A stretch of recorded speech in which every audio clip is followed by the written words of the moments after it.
Hello students, आदर्श Navodaya education group के YouTube channel पर एक बार आप लोगों का फिर से स्वागत है। कक्षा 12 कृषि जीव विज्ञान के सेकेंड लेसन बायोटेक्नोलॉजी के बारे में हम अध्ययन कर रहे हैं और उसी लेसन से संबंधित अगला टॉपिक है cDNA। cDNA क्या है? cDNA लाइब्रेरी क्या होता है, इसके बारे में हम अध्ययन करेंगे। तो देखिए cDNA क्या है, तो परिभाषा के तौर पर अगर हम देखेंगे तो लिखेंगे हम mRNA द्वारा निर्मित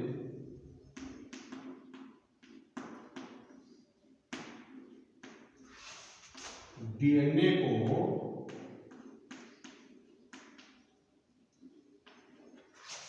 cDNA कहते हैं। कॉम्प्लीमेंट्री डीएनए, cDNA मैंने कहा था कॉम्प्लीमेंट्री कहते हैं। तो mRNA द्वारा किस प्रकार से डीएनए का निर्माण होता है? तो सामान्य रूप में होता क्या है कि हालांकि ये टॉपिक आपके 12th क्लास के पाठ्यक्रम में दिया गया है, लेकिन न्यूक्लिक अम्ल, इससे पहले न्यूक्लिक अम्ल के बारे में अध्ययन करना ज़्यादा जरूरी होता है।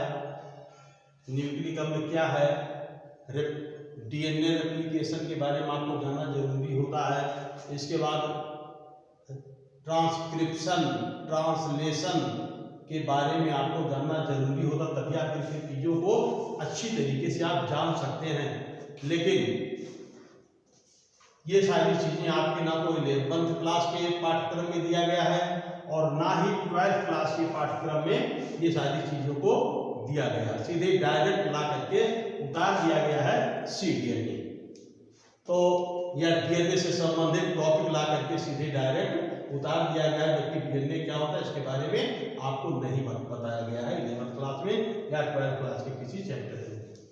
तो फिलहाल संक्षिप्त में हम आपको बता दे रहे हैं, जान लीजिए आप। डीएनए जो है, डीएनए से आरएनए का निर्माण लगातार होता रहता है। डीएनए करता क्या है? डीएनए ये सजीवों के लक्षणों को उनकी अगली पीढ़ियों में स्थानांतरित करने का काम करता है, यानी आनुवंशिक पदार्थ का कार्य करता है। शरीर में जितने भी, हमने आपको बताया था कि शरीर में जितने भी लक्षण होते हैं, सारे लक्षणों का नियंत्रण जीनों द्वारा होता है। जीन क्या होते हैं? डीएनए के एक खंड होते हैं जीन। तो कोई भी जीन यानी डीएनए का खंड मान लो आप, वह अपना काम कैसे करता है? वो अपने अनुसार प्रोटीन का निर्माण करके अपना कार्य करता है। उदाहरण के लिए जैसे आप मान लो कि वेनम है, स्नेक का वेनम, सांप का जहर। तो सांप का विष जो है, तो सांप में सांप का विष का निर्माण करने वाला कोई जीन होगा। वो जीन क्या करता है? भाई जीन को सांप का विष बनाना, वेनम बनाना, तो क्या करेगा? वो सबसे पहले आरएनए का निर्माण करेगा। तो एमआरएनए के अनुसार, एमआरएनए के क्षारक्रम के अनुसार अमीनो अम्ल आकर के जुड़ते रहते हैं और जुड़ करके उसी प्रकार से प्रोटीन का निर्माण कर देते हैं। सांप का जहर क्या है? एक प्रोटीन होता है। तो इस प्रकार से सांप का जहर बन जाता है। तो कोई भी जीन है वो अपना काम करने के लिए वो सब अपना काम कैसे करेगा? प्रोटीन का निर्माण करके। प्रोटीन कैसे निर्माण करेगा? वो पहले आरएनए, एमआरएनए से अन्य आरएनए का निर्माण करता है और एमआरएनए के क्षारक्रम के अनुसार अमीनो अम्ल आकर के जुड़ते जाते हैं और इस प्रकार से प्रोटीन का निर्माण होता है। तो सामान्य रूप में होता क्या है कि डीएनए द्वारा, यानी डीएनए से एमआरएनए का निर्माण होता है। यह क्रिया अनुलेखन कहलाता है, ट्रांसक्रिप्शन कहलाता है। अनुलेखन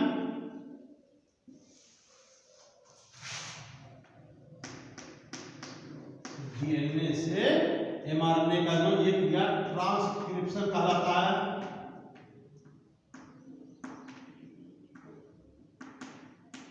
या अनुलेखन इसको कहते हैं।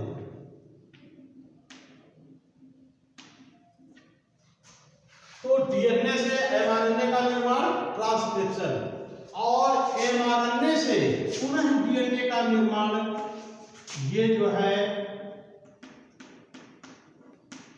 रिवर्स ट्रांसक्रिप्शन कहलाता है। कौन सा? रिवर्स ट्रांसक्रिप्शन यानी विपरीत अनुलेखन कहलाता है। और एमआरएनए से डीएनए का निर्माण जो है ये रिवर्स ट्रांसक्रिप्टेज एंजाइम की उपस्थिति में संपन्न होता है। तो जिस प्रकार से देखिए, जिस प्रकार से डीएनए का क्षारक्रम होता है उसी प्रकार से एमआरएनए का निर्माण होता है। सपोज करो जैसे आपने 10th क्लास में तो शायद आपने पढ़ा होगा कि डीएनए द्विकुंडली संरचना होती है। तो जैसे ये मान लो दोनों कुंडलियों को खोल दिया गया है, सीधा कर दिया गया मान लो। तो जैसे यहाँ पर डीएनए में जैसे आप नाइट्रोजन चार्ज ये है, ये हमेशा T के साथ जुड़ता है, C हमेशा G के साथ जुड़ता है, G हमेशा C के साथ जुड़ेगा, T हमेशा A के साथ जुड़ेगा।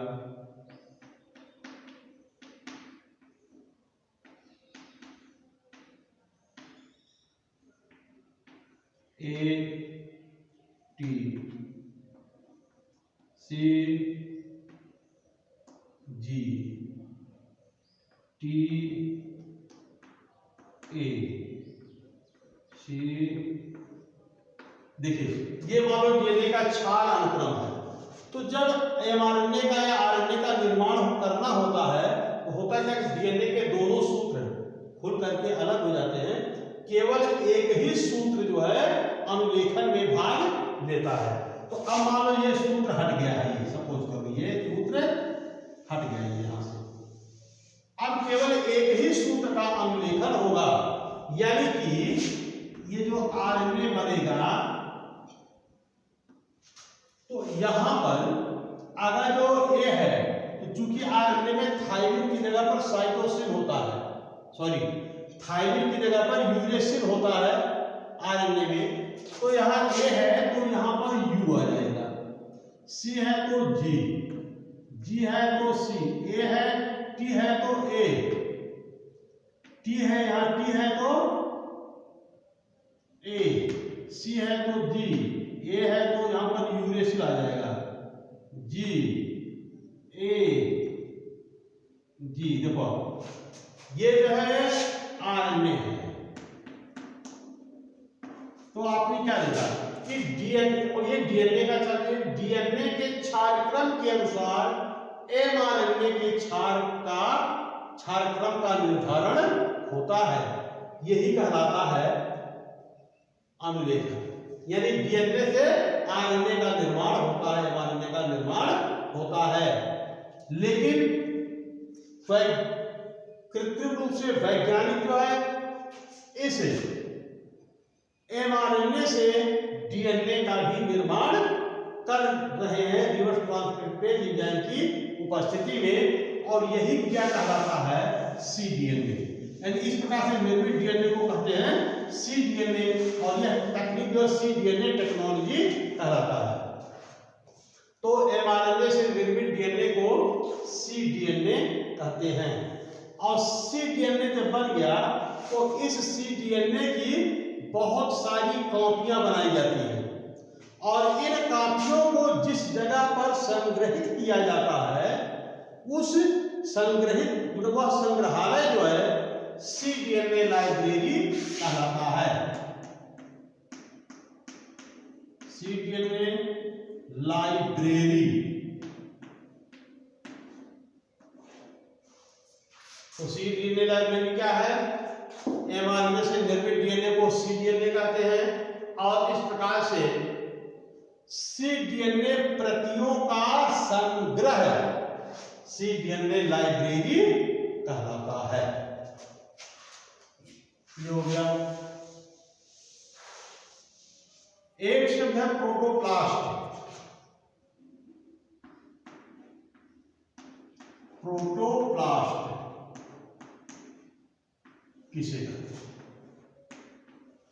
प्रोटोप्लास्ट आपने अध्ययन किया होगा, प्राइमरी सेक्शन से आपने पढ़ा होगा जंतु कोशिका वनस्पति कोशिकाओं की संरचना के बारे में कि वनस्पति कोशिकाओं के सबसे बाहर सेलुलोज का बना हुआ कोशिका भित्ति पाया जाता है। वनस्पति कोशिकाओं में सेलुलोज का बना हुआ वनस्पति कोशिकाओं में सबसे बाहर सेलुलोज का बना हुआ कोशिका भित्ति पाया जाता है, शैवाल पाया जाता है। उसके अंदर कोशिका झिल्ली और कोशिका झिल्ली के अंदर केंद्रक और अन्य कोशिकांग पाए जाते हैं। तो इस वनस्पति कोशिका के कोशिका भित्ति को हटा दिया जाए तो बाकी जो पदार्थ है कोशिका का उसे कहते हैं प्रोटोप्लास्ट। यानी कोशिका भित्ति रहित वनस्पति कोशिका कोशिका भित्ति रहित वनस्पति कोशिका को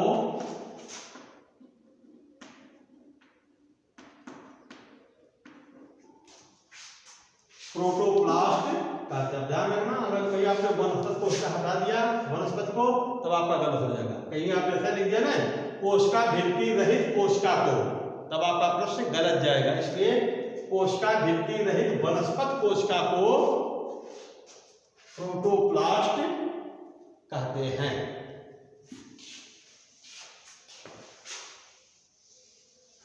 अब अगला टॉपिक है आपका जैव प्रौद्योगिकी या आनुवांशिक अभियांत्रिकी का कृषि में महत्व।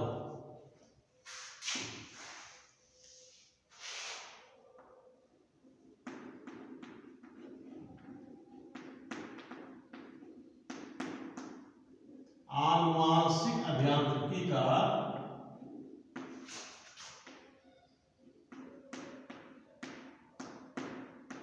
आनुवांशिक अभियांत्रिकी का कृषि में महत्व।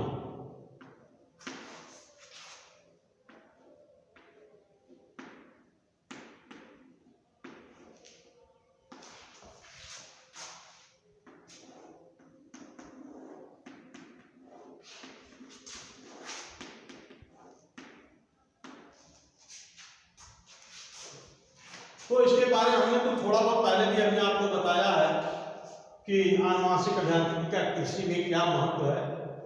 तो जैसे पहला था हमने बताया था गोल्डन राइस के बारे में। नंबर 1 गोल्डन राइस का विकास।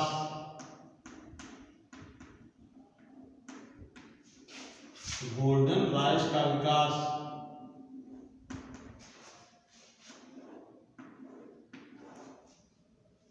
तो गोल्डन राइस के विकास में आप क्या लिखेंगे?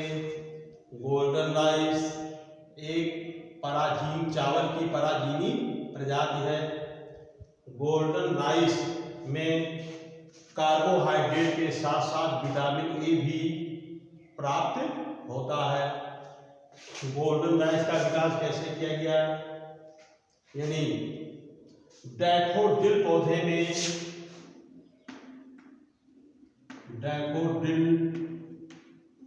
में विटामिन ए का संश्लेषण करने वाले जीन को या जीन का स्थानांतरण गोल्डन राइस में चावल में कराकर गोल्डन राइस का विकास किया गया है। गोल्डन राइस के बारे में क्या लिखेंगे? गोल्डन राइस चावल की पराजीनी प्रजाति है। गोल्डन राइस का विकास डैफोडिल पौधे में विटामिन ए का संश्लेषण करने वाले जीन का स्थानांतरण चावल में कराकर गोल्डन राइस का विकास किया गया है। दूसरा हमने आपको बताया था हेडिंग नंबर 2, सुपर पोटैटो का विकास। सुपर पोटैटो का विकास।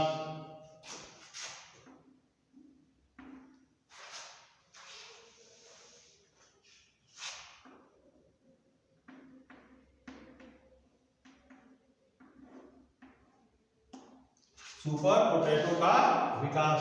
तो सुपर पोटैटो के विकास में क्या लिखेंगे भाई? सुपर पोटैटो आलू की एक पराजीवी प्रजाति है। इस प्रजाति का सुपर पोटैटो का विकास कैसे किया गया? रामदाने में प्रोटीन उत्पन्न करने वाले जीन का स्थानांतरण आलू में कराकर सुपर पोटैटो का विकास किया गया है। सुपर पोटैटो को खाने से स्टार्च के साथ साथ यानी कार्बोहाइड्रेट के साथ साथ प्रोटीन भी प्रचुर मात्रा में प्राप्त होता है। तीसरा है बीटी पौधों का विकास।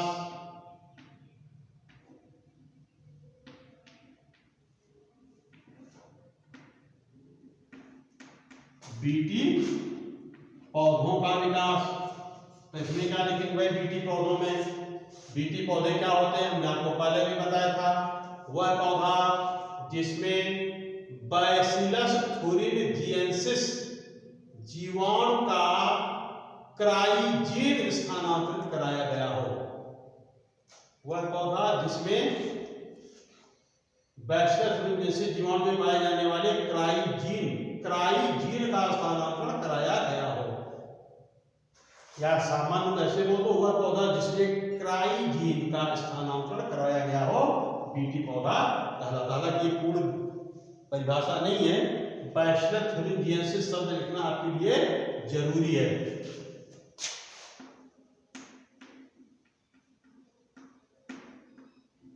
बैसिलस thuringiensis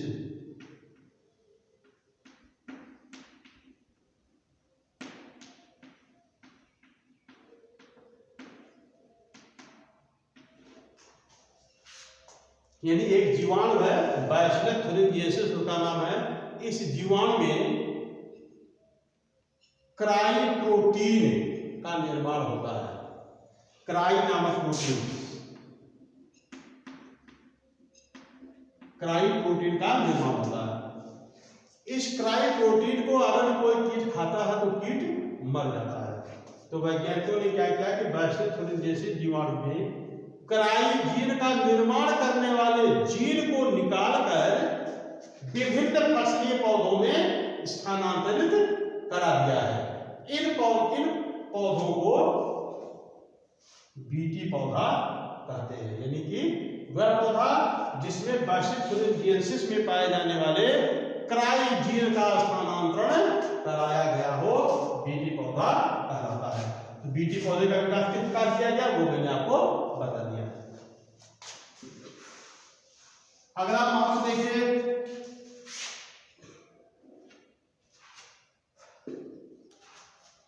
यानी शाकनाशी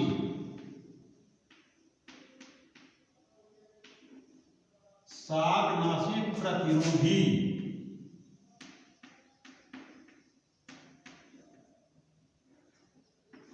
पौधों का विकास।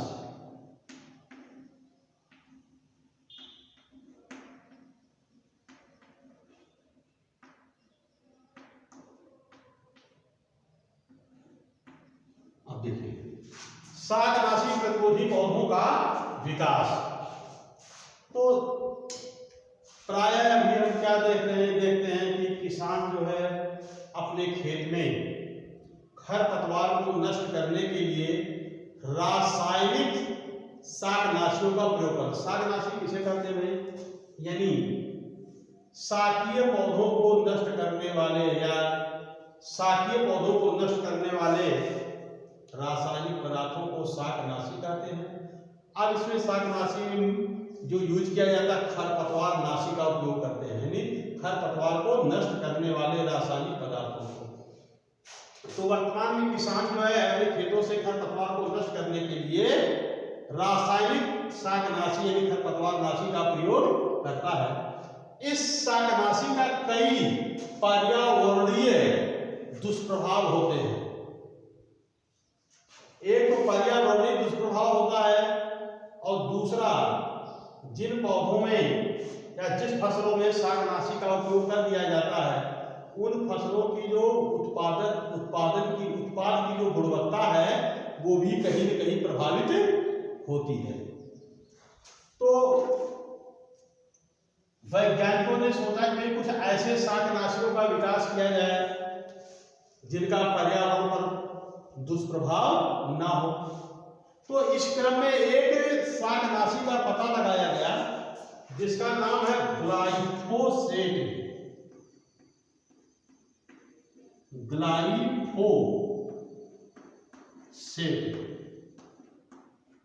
तो ग्लाइफोसेट एक ऐसे शाकनाशी है, एक ऐसा शाकनाशी है जिसका पर्यावरण पर कोई दुष्प्रभाव नहीं पड़ता, लेकिन सबसे बड़ी प्रॉब्लम है कि ग्लाइफोसेट का छिड़काव अगर खेत में कर दिया जाए तो खरपतवार के साथ साथ फसल भी नष्ट हो जाता है। तो कौन ग्लाइफोसेट का छिड़काव करेगा? कोई नहीं करेगा। लेकिन यह गुण तो पाया गया ग्लाइफोसेट में कि ये जो है पर्यावरणीय दुष्प्रभाव नहीं करता है। तो वैज्ञानिकों ने क्या किया कि ऐसे फसली पौधों का विकास कर दिया जिस पर ग्लाइफोसेट का कोई दुष्प्रभाव न पड़े। तो ऐसे पौधों को शाकनाशी प्रतिरोधी पौधा कहते हैं, यानी ग्लाइफोसेट के प्रति प्रतिरोधी फसली पौधों का विकास कर दिया गया। अब ऐसे में जब ग्लाइफोसेट का छिड़काव किया जाएगा खेत में तो केवल खरपतवार ही नष्ट होगा, वो फसली पौधे नष्ट नहीं होंगे। इससे ना तो कोई पर्यावरणीय दुष्प्रभाव होगा और ना तो फसल की गुणवत्ता प्रभावित होगी। तो आनुवांशिक अभियांत्रिकी का कृषि में एक महत्व हो गया शाकनाशी प्रतिरोधी पौधों का विकास। अब इसका विकास कैसे किया गया भाई? एक जीवाणु है एरोबैक्टर एरोजेंस। इस जीवाणु में ग्लाइफोसेट के प्रति प्रतिरोधी जीन पाया जाता है। तो वैज्ञानिकों ने उस जीन को निकाल करके कई फसली पौधों में स्थानांतरित करा दिया, जिससे वे फसली पौधे जो है ग्लाइफोसेट के प्रति प्रतिरोधी हो गए। अब इन पौधों को जिस फसल में हम जिस खेत में उगाएंगे उस खेत में हम जो ग्लाइफोसेट का छिड़काव किया जाएगा तो केवल खरपतवार ही नष्ट होंगे, फसली पौधे नष्ट नहीं होंगे। ये हो गया शाकनाशी प्रतिरोधी पौधों का विकास। पांचवा है फ्लेवर सेवर का विकास। फ्लेवर सेवर का विकास।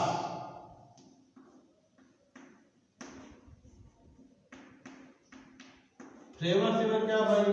फ्लेवर सेवर ये भी टमाटर की एक परागीनी प्रजाति है।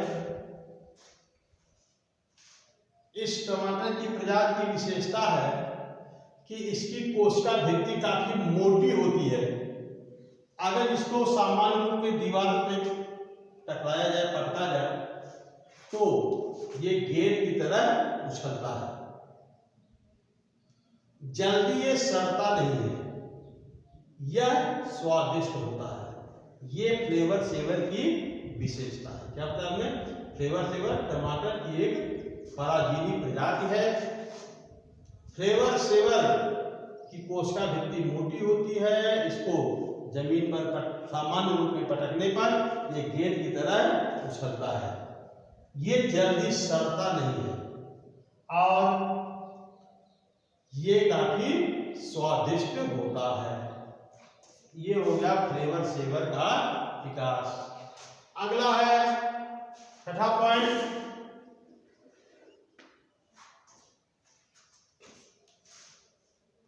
जल्दी पकने वाले पादप किस्मों का विकास। जल्दी पकने वाले पादप किस्मों का विकास यानी ऐसे फसली पौधों का विकास किया गया है जो जल्दी पक जाते हैं। जैसे कुछ अगर हम देखें तो बासमती चावल की जो प्रजाति है, जो की विशेषता होती है कि काफी सुगंधित होता है बासमती चावल। तो बासमती का जो नेचुरल प्रजाति पहले जो पाई जाती थी वो लगभग 160 से 170 दिन में पक करके तैयार होती थी। पकने में काफी समय लगता था, लेकिन अब ऐसे बासमती चावल का विकास किया गया है फसलों का, जो 120 से 130 दिन में पक करके तैयार हो जाती है। तो ये हो गया शीघ्र पकने वाली पादप किस्मों का विकास। और यानी कम जल में, यानी कम जल की मात्रा में भी पूर्ण विकास करने वाली फसलों का विकास, यानी कुछ ऐसे फसलों का विकास किया गया है कि वो कम पानी की आवश्यकता उनको पड़ेगी। यानी जैसे जहां पर सिंचाई के साधन उपलब्ध नहीं है, वहां पर फसल को बो देने से अगर बरसात नहीं हुआ तो फसलें सूख जाती हैं।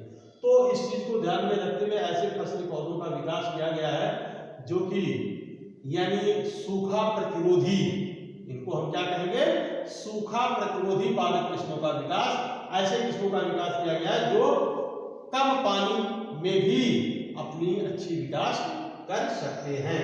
तो ये है आनुवांशिक अभियांत्रिकी का कृषि में महत्व। तो आज के वीडियो में इतना ही, कल के वीडियो में हम आगे आपको बताएंगे। Thank you.